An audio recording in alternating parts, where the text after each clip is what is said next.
Laura was woken by her father, something that he had not done since she was a child. As her thoughts slowly swam back into focus, she was suddenly sure that she had slept naked and had seen her.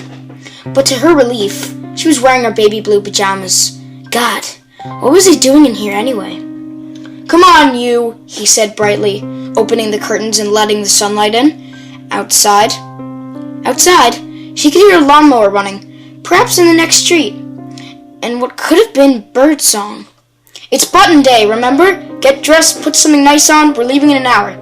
Laura stirred, her voice groggy. "Dad, what the hell? Couldn't you just knock? What if I slept nude?" He didn't look at her. He was too busy admiring his garden from the window. "Oh, you've got nothing I haven't seen before. I'm your bloody father. I've wiped your ass many a time before now." "Not the point, Dad." Squinting, Laura sat up, rubbing her eyes, and remembered what he just said. "Dad, did you just say button day?" "Well, yeah, what? Did you forget?" He laughed as he crossed the room to the door. "You were only talking about it last night." "Wait, what?" She frowned, not understanding. Something was wrong here. A fine way to start the day. Really? She hadn't even gotten out of bed yet, and she was already getting weird S. "What are you talking about?" He shook his head, still smiling as he left the room. "Get dressed, breakfast is ready." He left her sitting up in bed, holding the covers to her breasts, a look of confusion on her face. Eventually, she got out of bed and began to pull some clothes on that were to hand. Familiar sounds floated up to her from downstairs, pots and pans rattling, the TV on low, and the muffled tones of her family talking to each other. A short, harsh laugh. Her brother, no doubt, laughing at the TV. She did her zipper on her jeans and stood for a sec before finally saying out loud, "Button day?" Downstairs, her mother was washing the dishes, humming to herself. Sunlight filled the room, making it warm and fresh. Her father and brother were sitting at the table, eating toast. There was a plate set for her, and she sat down, pulling it towards her. Her brother was wearing a crisp white shirt, and he never wore shirts. She doubted that he even owned one. This was one of her father's. She recognized it. "What's with the shirt?" she asked, picking her toast up. His eyes never left the TV, which was typical of him. A year younger than her at 14, he was arrogant and know-it-all to boot. "It's button day, isn't it?" he mumbled through a mouthful of toast. Her mother turned around and tutted loudly at him. "Mark, don't talk with your mouth full." She saw Laura inside. "Laura, you could dress a little better than that. At least make an effort." "For what?" Laura said. Then, looking at the ceiling, irritated. "Oh wait, let me guess. Button day. Am I missing something here?" Her mother shook her head, turning back to the dishes. "Don't be so childish, Laura. It doesn't suit you. Please make sure you get changed into something else before we leave." "I wanted to see Michael today. I'm not going with you. Sorry."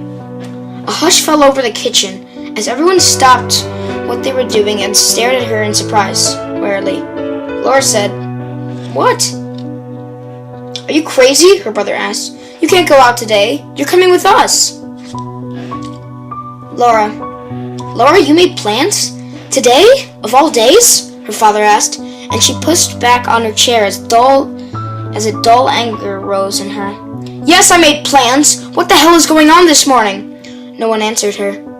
They were staring at her as if she took a crap on her plate. She got up, pushing her plate away. "You know what? Forget it."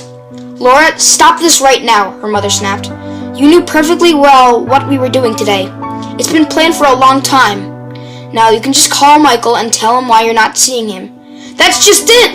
Laura yelled. "What do I tell him? I don't know why I can't go. It's just you telling me I can't." "It's button day," her brother said. "That's why." "Button day?" she cried. "What the hell are you talking about? I've never heard of button day. You're all acting like..." She suddenly stopped, comprehension dawning on her face. Her family were playing a joke on her. This was all a joke. With a warm rush, a huge weight lifted from her shoulders. Now she understood. "Very funny, guys," she said, voice calm and collected. "You really had me going there." She turned and left the room, heading for the front door. As she went, Her mother called after her. "Laura, please be back in an hour. We can't leave without you, okay?" Yeah, Laura called back. "I wouldn't want to miss Button Day, would I?" The short walk to Michael's house gave Laura enough time to feel guilty about how angry she had gotten with her family. As she had gotten older, her temper had shortened. She planned on apologizing later. She had an hour, right? Wasn't that what her mother had said? I wonder where we're going, Laura thought, watching a plane a few miles above cut a white line across the sky. Or was that a joke too? Was it that they really were going out and it had been a planned thing and she had simply forgotten all about it? She could see Michael's house with the white fence and broad front lawn. She began to jog, eager to see him. As she crossed his driveway, the front door opened and Michael came out with a look of shock on his face. He had seen her coming up the street. "Hey, what's wrong?" Laura asked. And to her dismay, he suddenly looked a little angry. "You shouldn't be here," he said. "What, do we fight and I missed the memo?" "You told me this was your family's Button Day," he said, and there was a movement behind him. Laura blinked. Her mouth opened in surprise. A blonde girl came to the door, squinting in the light, and slinked her arms around Michael. She was wearing a nightshirt and nothing else, and her hair was tousled. "Go home," the blonde said, and Laura backed away, blinking back sudden tears. Michael would not meet her eyes, so she turned and ran. Her mother caught her just as she was about to run into her bedroom. She pulled Laura close, holding her as she sobbed. I know, let it all out." She stroked Laura's hair, rocking a little. "Men are bastards, aren't they?" Laura pulled back to the mother, sniffing. You know? You've just come back from this place in floods of tears. It doesn't take a genius to work out what happened. He got himself a blonde. A blonde! I'll bet that's why he wanted me to dye his hair. He cried for a little longer, and her mother had held her. There, come on. Let's get you changed for our trip. So where are we going out? Of course we are, silly! Here, this is a nice blouse. Your best, I think. Put this on. I want us looking our best for our Button Day. Laura's stomach rolled lazily. She suddenly remembered Michael mentioning Button Day too. This wasn't a joke. This was real. It was all real, and she didn't have a clue what was happening. Mom, listen to me for a minute. Something here is very wrong. I know. You really like him. I know you did. It's terrible that he upset you on this day of all days. That's just it, Mom. I don't know anything about Button Day. I've never heard of it, and since this morning, I feel as if I'm the only one who hasn't the faintest idea of what's going on. Well, to be honest, I'm no expert. I know it was the government's idea to combat overcrowding, but other than that, no, I mean it all. I've never heard of it. There was an uneasy silence, in which her mother looking at her for a long time. Her mouth was set in a hard line. When she finally spoke, her voice was calm. I know you're upset, so I'll play along with your little prank, okay? Just get changed. Here's your blouse, and I'll see you in the car in 5 minutes, okay? We're waiting for you. Her mother walked away, leaving Laura alone and frightened, her best blouse in her trembling hands. The next thing she knew, she was in the car. Everything was flowing by in a fluid, carefree motion that made her feel more and more uneasy. What the hell was going on?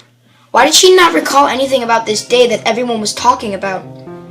She could see everything in absurd detail, slowed down the super slow motion, the fluff on the back of her mother's headrest, a bit of stubble that her father's razor had missed, a crack in the pavement as they passed. She suddenly felt more lucid than she had ever felt in her whole life. Yet she was unable to speak, trapped inside her own body. It was as if she were a puppet, walking on strings made from fear's own web. Somewhere deep inside, she was still clinging to an ocean-battered rock of hope, a charred crater of sense that told her this was all a massive joke, a huge, elaborate hoax. As they pulled up outside the white, box-like building, squat and stern, that hope faded. Here we are, her father said cheerfully, and she felt herself pull the door handle and step out of the car. She stood trembling in the sun like a baby deer, the building bearing down on her as if it had teeth.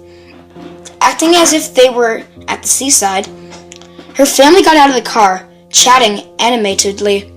They set off towards the main entrance, Laura trailing behind. A sign stood over them. "Government property, keep out!" She saw the security cameras watching them and hurried after her family, her footsteps flat and dead. The door to the building was made of glass, and as they pushed through the clean lobby, Laura saw a receptionist busily typing on a computer. The receptionist looked up with a professional smile at her father as he approached. "Hi, we're the Crandalls, here for our button day," he said. She smiled. "Go on through, sir. Just keep walking that way." Her father thanked her, and on they went down a long, brightly lit corridor lined with brass plaques which gleamed. There was something engraved on them all, blocks and blocks of text, and she drew closer as she walked to see what it was. She saw her own reflection looking back at her, and in the harsh, fluorescent light, she looked haggard. Names. Hundreds and hundreds of names. Thousands of names, one after another. Hogg, Wilson, Carpenter, Buxton, Bell, Palmer, Rowe, Brown. The list went on, seemingly endless. Her family walked on, still chatting, as if they were on holiday, and up ahead the corridor was coming to an end. The corridor opened into a large white room. In this room, 4 small waist-high pillars stood, each with a red button on the top. Beyond them was a long polished desk, with 3 government officials seated at it. The government insignia hung on a huge banner over it all. The room was silent and sterile. Lauren watched as her family each step up to the pillar, watching the officials expectantly, leaving a pillar for her very own button. Trembling, she stepped up to the pillar, only to notice with a jolt that the floor around them all was on a slight incline, angled towards a drain behind that she hadn't noticed when she had first arrived. One of those officials spoke, his voice echoing in the open space. "Crandall family, the government has deemed this to be your button day. We thank you for your sacrifice to your country and to your people. Your names shall join those in the long hall in your honor." "We're proud," her father said, and her mother nodded. Sincere, her brother looked as if he were about to weep with pride. The official continued, "Then please, in your own time, push your buttons. May God be with you all." Her father turned to his wife, his son, and his daughter and smiled. "I'll go first to show you how easy it is." He pushed the button on the pillar, and it depressed with a loud, satisfying click. As Laura watched her father's face turn red, as if he'd been jogging, she remembered how easily flustered he got with exercise, and assumed he'd just walked too fast down the corridor or something. That was when a crimson teardrop slid down his cheek and plopped fatly onto the hard white floor. Laura watched, frozen, as blood began to pour from her father's eyes, nose, ears, and mouth. It ran down his shirt, over the belt that she had bought for him for his birthday, and down his trousers. It splattered onto the floor, all at once. His eyes burst like overripe plums and hung on his cheek. Still connected by ring strings, liquefied brain ran from his eye sockets. As his body crumbled to the floor, her mother and brother looked at each other and smiled, pushing their buttons at the same time. They turned to Laura, holding their hands out, blood seeping from their eyes and noses, trickling from their mouths. They assumed Laura had pushed hers too. Laura drew in a breath to scream, but the soft pop of her mother's and brother's eyeballs made it to catch in her throat. They fell over backwards, landing on top of each other. Blood was being channeled to the drain, which drank quietly. All was silent. "Miss Crandall?"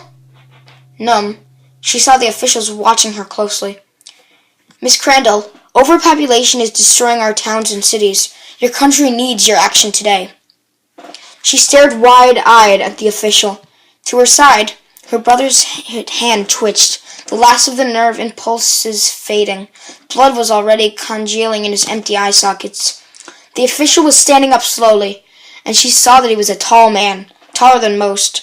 No doubt. Humanity has called, he said, his voice dropping to almost a whisper. The world has faded away to the button under his fingertips, her fingertips. It was smooth and red, pushable. Will you answer?